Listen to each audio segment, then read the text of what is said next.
Indonesia bukan hanya tentang keindahan alam, budaya yang kaya, atau keramahan warganya. Di balik semua itu tersimpan sisi gelap yang jarang dibicarakan.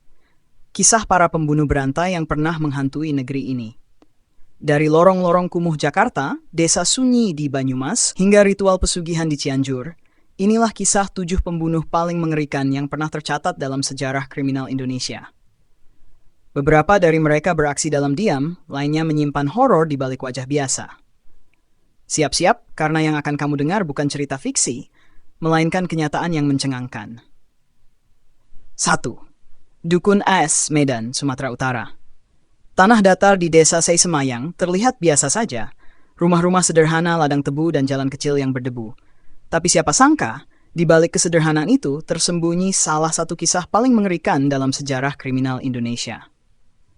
Selama lebih dari 1 dekade, perempuan-perempuan hilang secara misterius. Mereka datang dengan harapan, mencari kesembuhan, keberuntungan, atau cinta. Mereka datang ke dukun yang sangat dihormati, Ahmad Suraji.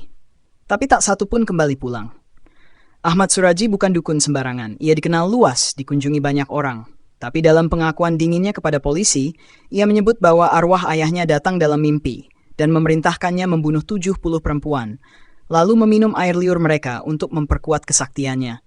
Ia memancing korban dengan dalih ritual, lalu mengubur mereka hidup-hidup di ladang tebu. Kepala mereka selalu menghadap rumahnya, katanya, demi menyalurkan energi spiritual. Polisi mulai mencurigai setelah beberapa keluarga melapor kehilangan sanak perempuan yang terakhir terlihat pergi ke tempat Ahmad Suraji. Penyelidikan panjang pun dilakukan. Dan pada tahun 1997, kuburan massal perlahan dibongkar. Satu demi satu kerangka ditemukan, semuanya perempuan, usia muda hingga tua, sebagian masih mengenakan pakaian utuh. Jumlah akhirnya mencapai 42 korban. Dalam pembantaian ini, Suraji tidak sendiri. Istri ketiganya, yang juga anak tirinya, ikut membantu menjerat korban. Ahmad Suraji divonis hukuman mati dan dieksekusi dengan regu tembak pada tahun 2008. Ladang tempat ia mengubur para korban kini kosong dan ditumbuhi ilalang liar. Warga sekitar enggan melintas malam-malam. Mereka bersumpah kadang terdengar suara-suara lirih memanggil dari balik ladang. Bagi banyak orang, kisah ini bukan hanya tentang pembunuhan, tapi tentang kegelapan yang lahir dari kepercayaan yang dibengkokkan menjadi alat kematian. 2. Ryan Jombang, si pembunuh berdarah dingin dari kamar kos. Jombang, Jawa Timur. Sebuah rumah kos sederhana di pinggiran kota terlihat biasa-biasa saja dari luar. Tak ada yang menyangka bahwa di balik pintu itu terjadi serangkaian aksi sadis yang kemudian mengejutkan seluruh Indonesia. Tahun 2008, warga digegerkan oleh penemuan mayat yang terkubur dalam beton. Polisi menyisir bangunan, mencium bau busuk menusuk. Saat lantai kamar dibongkar, apa yang mereka temukan membuat bulu kuduk berdiri. Tubuh laki-laki dewasa, terikat dan mulai membusuk, terkubur di bawah ubin. Pelakunya adalah Ferry Idham Henyansyah, dikenal kemudian sebagai Ryan Jombang. Ia mengaku membunuh korban karena alasan emosi, cinta, dan cemburu. Tapi penyelidikan berikutnya membuka fakta yang lebih kelam. Ryan telah membunuh setidaknya 11 orang, kebanyakan laki-laki, dalam rentang waktu beberapa tahun. Ia membunuh dengan cara brutal, memukul, menusuk, bahkan memutilasi. Beberapa jasad dikubur, satu dibuang ke sungai, dan satu lagi yang paling menggemparkan di semen di dalam rumah kosnya sendiri. Ryan akhirnya dijatuhi hukuman mati. Namun hingga kini, eksekusinya belum dilaksanakan. Ia masih menghuni sel tahanan, menjalani hari-hari dengan status sebagai salah satu pembunuh berantai paling mengerikan yang pernah muncul di Indonesia. Rumah kos tempat korban ditemukan sudah lama dikosongkan, tapi penduduk sekitar masih enggan menatapnya terlalu lama.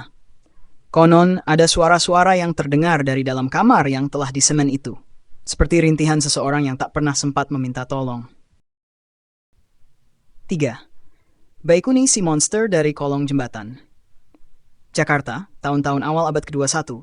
Dalam kebisingan ibu kota, di antara deru kendaraan dan gedung pencakar langit, ada dunia lain yang tak banyak dilihat orang.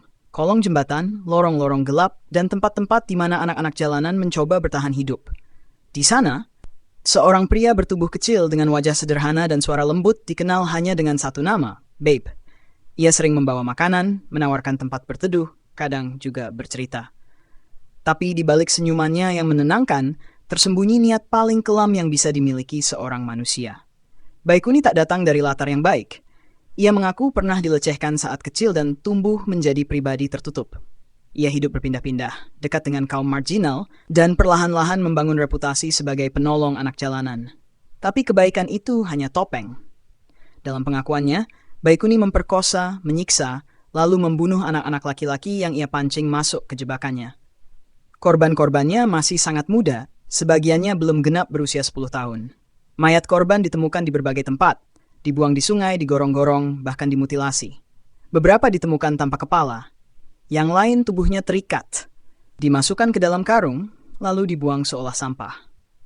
Polisi awalnya tidak mengaitkan kasus-kasus ini satu sama lain. Tapi saat satu korban terakhir ditemukan dan saksi melihatnya terakhir bersama Baikuni, penyelidikan mulai terarah. Baikuni ditangkap dan saat diperiksa, tanpa penyesalan, ia mengaku telah membunuh 14 anak dalam rentang waktu bertahun-tahun. Yang lebih mengerikan adalah caranya bercerita.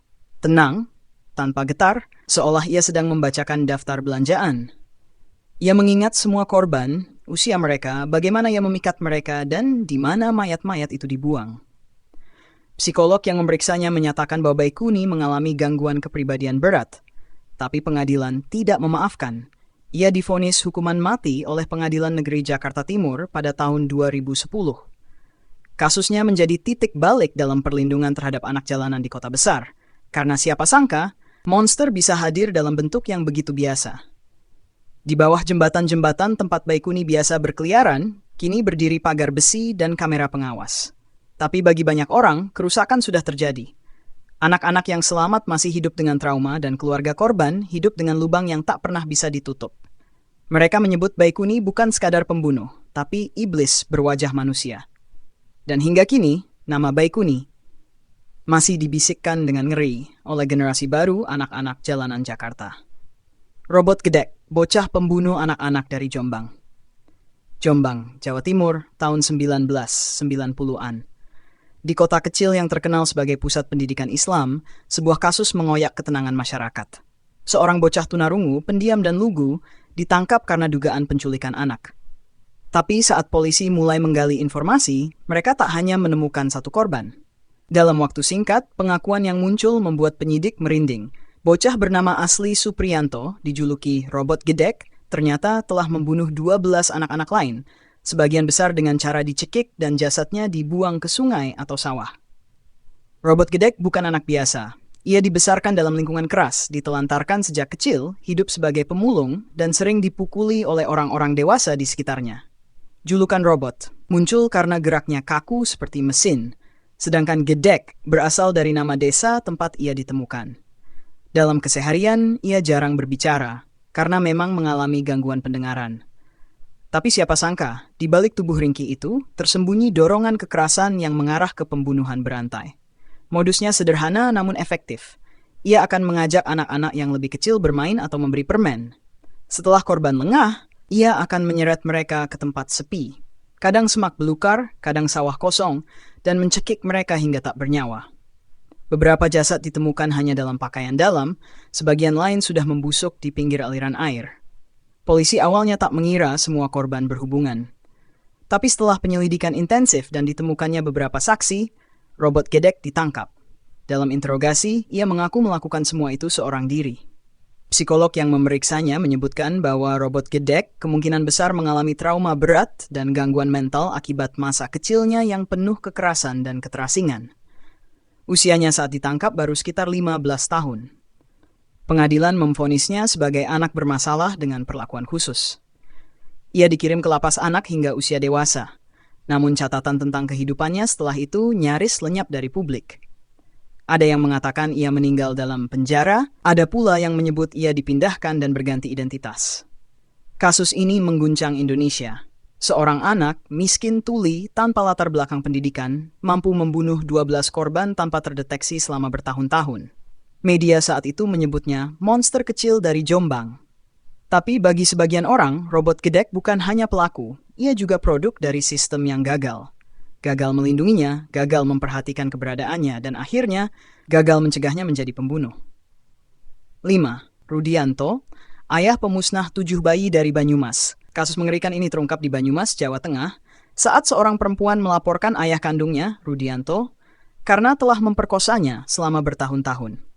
Dari hubungan insest tersebut, korban melahirkan 7 bayi. Tragisnya, seluruh bayi itu dibunuh dan dikuburkan di sekitar rumah. Kejahatan ini berlangsung diam-diam selama lebih dari 1 dekade, tanpa diketahui tetangga maupun keluarga lain. Korban mengaku tidak berdaya melawan karena terus diancam dan dikendalikan secara psikologis oleh sang ayah. Setiap kali melahirkan, Rudianto langsung mengambil bayi yang baru lahir, membungkusnya dengan kain atau plastik, lalu menyuruh korban menguburnya secara diam-diam di halaman rumah atau dapur. Keterpaksaan dan tekanan mental membuat korban terus bungkam, hingga akhirnya berani melapor ke polisi pada tahun 2023. Pengungkapan kasus ini mengguncang publik. Polisi menemukan tulang belulang 7 bayi di berbagai titik penguburan di rumah Rudianto. Bukti forensik dan keterangan korban menguatkan dakwaan bahwa pembunuhan dilakukan secara sistematis. Rudianto ditangkap tanpa perlawanan, namun selama proses hukum ia tidak menunjukkan penyesalan atas perbuatannya. Pengadilan Negeri Purwokerto akhirnya menjatuhkan hukuman penjara seumur hidup kepada Rudianto. Hakim menyebut kejahatannya sebagai tindakan yang melampaui batas kemanusiaan dan memperlihatkan wajah paling gelap dari kekerasan dalam keluarga. Kasus ini menyadarkan masyarakat bahwa kekerasan seksual dan insest bisa terjadi dalam diam, bahkan di lingkungan yang terlihat tenang, seperti perdesaan. 6. Randy Suhardi Bajide adalah terdakwa dalam kasus pembunuhan berencana terhadap Astri Manafe dan anaknya, Lael Makabe, di Kupang, Nusa Tenggara Timur. Kasus ini bermula dari hubungan asmara antara Randy dan Astri yang dimulai sejak masa SMA dan berlanjut hingga keduanya kuliah di Kupang. Meskipun Randy telah menikah, ia tetap menjalin hubungan dengan Astri, yang kemudian melahirkan Lael pada Oktober 2020. Perselingkuhan ini diketahui oleh istri Randy pada Mei 2021, yang memicu konflik dalam rumah tangga mereka. Pada Agustus 2021, Randy melakukan pembunuhan terhadap Astri dan Lael dengan cara mencekik mereka hingga tewas. Setelah itu, ia memasukkan jenazah keduanya ke dalam kantong plastik dan menyimpannya di dalam mobil. Randy kemudian mencari bantuan untuk menguburkan jenazah dengan alasan yang berbeda-beda kepada rekan-rekannya seperti menguburkan orang gila atau anjing. Akhirnya, ia menguburkan jenazah di Kelurahan Pengkase Oleta, Kota Kupang. Pada 2 Agustus 2022, Pengadilan Negeri Kupang menjatuhkan hukuman mati kepada Randy setelah dinyatakan bersalah melakukan pembunuhan berencana dan kekerasan terhadap anak yang mengakibatkan kematian. Vonis ini dikuatkan oleh Pengadilan Tinggi Kupang pada Oktober 2022 yang menyatakan bahwa semua pertimbangan putusan PN Kupang sudah tepat dan benar. Kasus ini menimbulkan keprihatinan mendalam di masyarakat Kupang dan sekitarnya. Keluarga korban menyatakan bahwa putusan hakim telah memenuhi rasa keadilan mereka. Namun, mereka juga berharap agar proses hukum terhadap pihak lain yang juga terlibat, termasuk istri Randy, Ira Ua, dapat ditindaklanjuti secara adil dan transparan. 7. Wawan CS Sindikat Pembunuh Pesugihan dari Bekasi dan Cianjur. Bekasi, awal 2023. Sebuah keluarga ditemukan tewas di dalam rumah kontrakan di daerah Bantar Gebang. Awalnya diduga keracunan. Tapi saat polisi menggali lebih dalam, terbongkarlah sesuatu yang jauh lebih gelap. Kematian itu ternyata bukan peristiwa tunggal, melainkan bagian dari rangkaian pembunuhan sistematis oleh 3 pria. Wawan Erawan alias Aki, Solihin alias Dulo, dan 1 pelaku lain. Mereka bukan sekadar pembunuh, tapi juga penipu spiritual, memanipulasi korban lewat janji palsu kekayaan dan pesugihan. Modus Wawan CS sangat halus. Mereka menawarkan ilmu pesugihan dan menjanjikan kekayaan dalam waktu cepat, dengan 1 syarat, korban harus mengikuti ritual dan aturan yang mereka buat. Korban-korban mereka bukan orang awam sepenuhnya, tapi individu yang putus asa. Ibu rumah tangga, buruh migran, bahkan anggota keluarga sendiri. Sebagian diberi air minum beracun, yang lain dicekik atau dibunuh perlahan setelah diisolasi. Wawan bahkan membunuh istri dan anak tirinya sendiri, hanya karena takut rahasia terbongkar. Polisi akhirnya berhasil mengungkap seluruh jaringan setelah 1 korban selamat. Istri Wawan yang lain melarikan diri dan melapor. Dari sana terkuak fakta mengejutkan. Sindikat ini telah membunuh 9 orang dengan motif mencampur antara kepercayaan gaib, penipuan ekonomi, dan paranoia. Mereka menyembunyikan mayat-mayat di lubang belakang rumah, dan sebagian lain dikubur diam-diam di kampung halaman.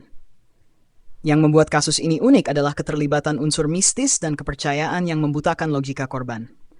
Dalam persidangan, 3 pelaku mengaku percaya bahwa mereka dilindungi roh dan memiliki kekuatan gaib.